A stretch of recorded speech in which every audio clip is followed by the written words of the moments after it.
औज़ुबिल्लाहिमिनश्शैतानिर्रजीम बिस्मिल्लाहिर्रहमानिर्रहीम।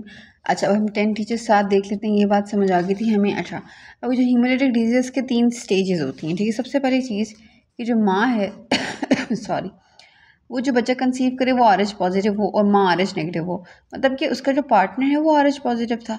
अगर माँ भी RH नेगेटिव है और जो उसका पार्टनर यानी कि जो बच्चे का फादर है वो भी RH नेगेटिव था, तो किससे ख़त्म ना, तो फिर तो आगे RH नेगेटिव बच्चा ही होगा ना, तो ये मसला ही नहीं होगा, ठीक है। So she should conceive an RH positive foetus. The second thing is that the fetal-maternal hemorrhage will occur, which is going to happen. You're not going to escape it, ठीक है। अगर antenatally कुछ नहीं हो रहा, वैसे तो 3rd trimester में सबसे ज़्यादा चांस होता है, but if it's not happening, then during delivery it happens. During delivery, some amount of fetal-maternal hemorrhage is a natural phenomenon. You cannot run away from it. And the third thing is एक immune response provoke हो.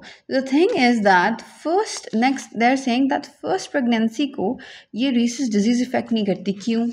Why is this?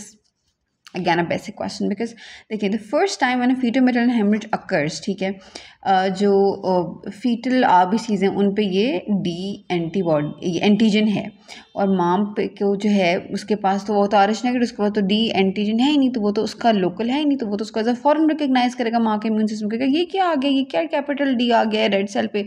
हमारे पास तो ऐसा कुछ नहीं है, हमारे पास तो स्मॉल d भी नहीं है। So they are going to initiate an immune response, but this is going to be the first immune response because this is the first pregnancy. So IgM will be made, and IgM cannot cross the placenta. बस इतनी सी बात थी. This is one point, that IgM cannot cross the placenta. This is why first pregnancy is not affected. But in the second pregnancy हमें पता है कि फिर memory cells बनते हैं, जो प्लाज्मा सेल्स हैं वहाँ से memory cells कुछ contribute करते हैं, मतलब एक वो अलग हो जाते हैं स्पेसिफिक मेमोरी सेल्स, और वो अब सेकेंड टाइम जब इस तरह का दोबारा एक्सपोजर होता है जो कि सेकेंड प्रेगनेंसी में होता है, तो IgG बनाते हैं। अभी IgG it can cross the placenta, तो इसने तो तबाही करानी है, तो सेकेंड प्रेगनेंसी में अब IgG बनेगी और हीमोलिसिस होगा। तो अब सबसे जब थर्ड प्रेगनेंसी होगी तो मतलब IgG पहले से मौजूद होगी। तो सोचें, अगर थर्ड प्रेगनेंसी में RH नेगेटिव है और उसका फीटस RH पॉजिटिव है, तो फिर तो IgG पहले से तैयार है, पिछली दफ़ा तो बनी थी ना सेकंड प्रेगनेंसी में मेमोरी सेल्स उससे।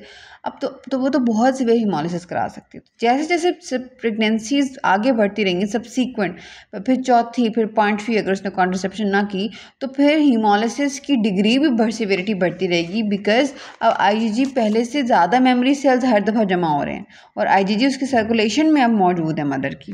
ठीक है गाइस, तो ये देखें सारी बेसिक नर्सरी प्रेप की बातें हैं, इसको मैं क्या कर चुकी हूँ एक्सप्लेन।